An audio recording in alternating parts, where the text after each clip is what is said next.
Welcome back. I am so thrilled you're here today because we're talking about something that separates the good agents from the great ones.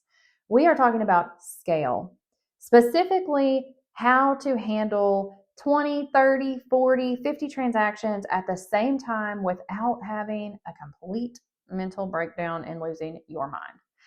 Now, I know some of you are listening and thinking, 20 transactions, I can barely handle like 5.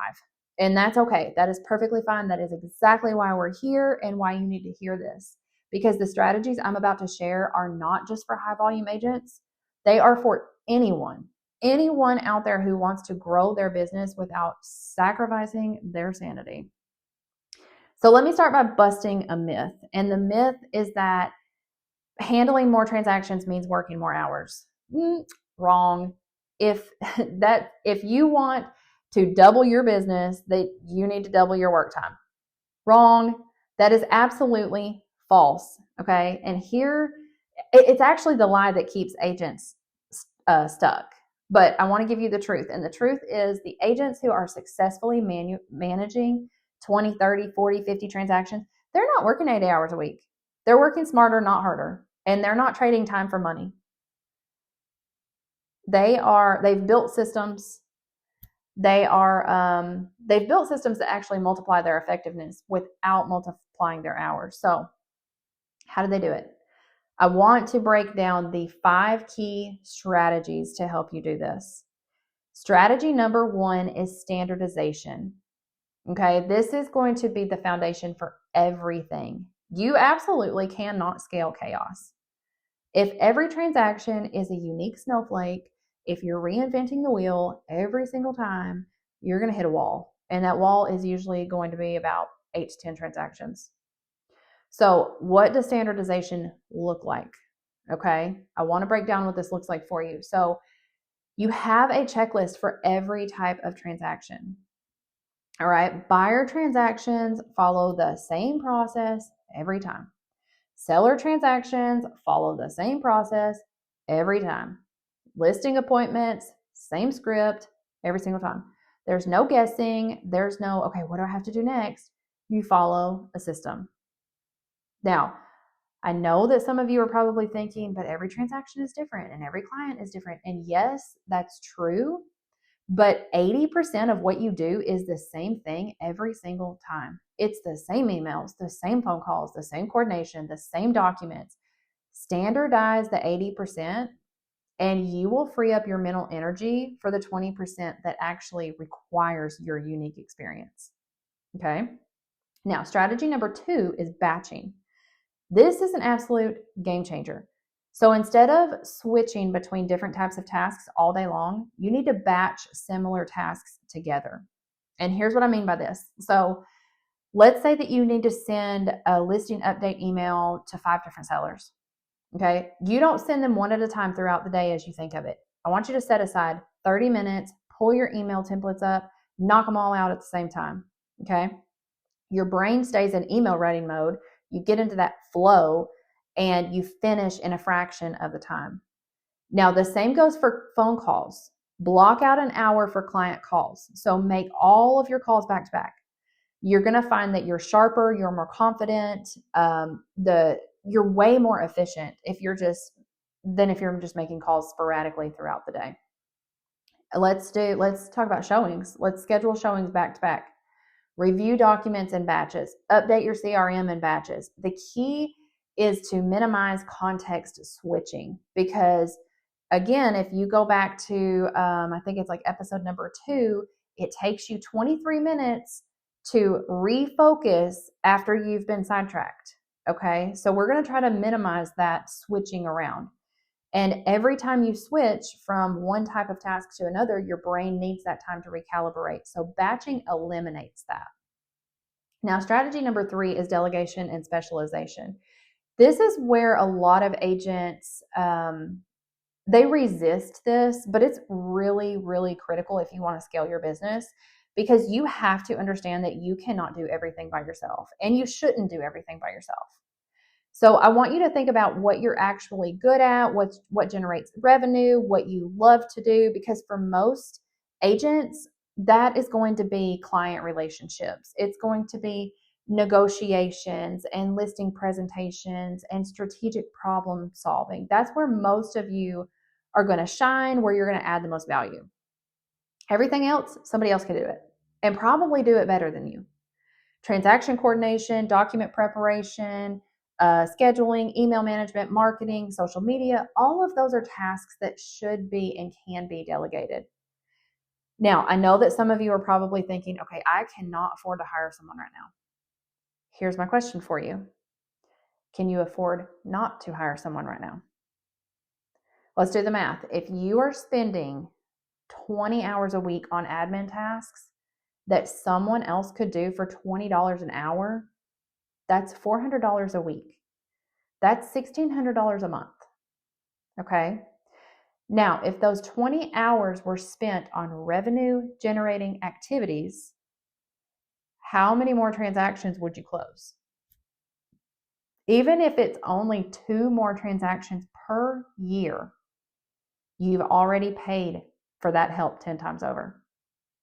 And here's the thing, you don't have to hire somebody full time. You don't have to hire them, right out of the gate full time. You can start with a virtual assistant for like 10 hours a week, or hire a transaction coordinator per transaction. Test it out, see how much time and how much mental energy it frees up, because I promise you, once you experience what it's like to have help, you're never going to go back to doing it alone. Okay, strategy number 4 is proactive communication. Now, I know when you're handling multiple transactions, you cannot afford to be reactive. You cannot wait for clients to reach out to you, asking you what's happening. You need to be ahead of them. So here's what proactive communication looks like. At the beginning of every transaction, you set your expectations. You tell your clients exactly what to expect, when to expect it, how you're going to communicate to them. You send them weekly updates. Even when there's nothing major happening, you can send them weekly updates. Hey, just wanted to check in. Just wanted to let you know we're still on track for closing. Here's where we are in the process. Here's what's coming up next. This does 2 things, okay? Number 1, it keeps your clients feeling taken care of, even when you're not personally talking to them every day. And number 2, it dramatically reduces the number of, hey, just checking in, calls and texts that you get, because your client already knows what is happening. You are ahead of the game. And here's the secret, is that most of this communication can be automated. So you can set up those email sequences that automatically go out based on where the transaction is in the timeline. And then your clients get consistent, helpful communications that you didn't even have to manually write, and it sends the email for you. Okay? All right, strategy number 5. This is the systems and technology. So I've said this, I've saved this for the last because it's the biggest multiplier. Everything I've talked about, standardization, batching, delegation, proactive communication, all of it is exponentially more effective when you have the right systems in place. Now, I am talking specifically about transaction management software, because it automates deadlines, it sends reminders, it generates documents, it keeps everything organized in one place. I'm also talking about our CRM systems that manage your client relationships, follow up. I'm talking about email templates, automations. They handle the routine communication. And the reality is, a good agent with good systems can handle 3 times as many transactions as an agent without systems, in the same amount of time or less time, with a lot less stress. And that is not an exaggeration. That is what I see every single day. Okay. I worked with an agent who was stuck at about 12 transactions a year. She was working 60-hour weeks, constantly stressed out, thinking, what else can I do to get out of this business? So we implemented these 5 strategies. We standardized her processes, set up batch routines, hired a part-time VA, created proactive communication templates, and got her proper transaction management software. Within 6 months, she closed 18 transactions. Within a year, 30. And here's the kicker. She wasn't working 40 hours a week. She was working 40 hours a week, 40 hours instead of 60. So she had her evenings back. She had her weekends back. She had time to spend with her family. She wasn't stressed out anymore. Same person, same market, different systems. So here's what I want you to do. I want you to think about your current capacity right now. I want you to write down how many transactions are you handling right now? And how does it feel to handle those transactions right now? Are you in control? Does it feel like the transactions are controlling you? Now, I want you to imagine doubling that number. What would break?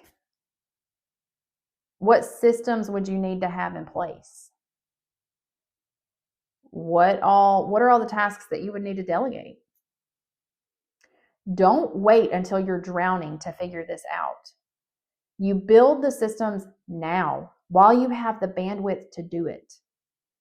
Because the truth is, your income potential in real estate is not limited by the market. It's not limited by your competition. It's limited by your systems. Fix your systems, fix your ceiling. All right. Now, next week, we're diving into one of my favorite topics, and that is how to keep clients happy and loyal without being available 24/7. And you are not going to want to miss this. I want to thank you for being here today. If you're getting value from these episodes, do me a favor and leave me a rating and a review. It really helps the show to grow. And if you know of another agent who needs to hear this message, please feel free to send them the link, and I will talk to you soon.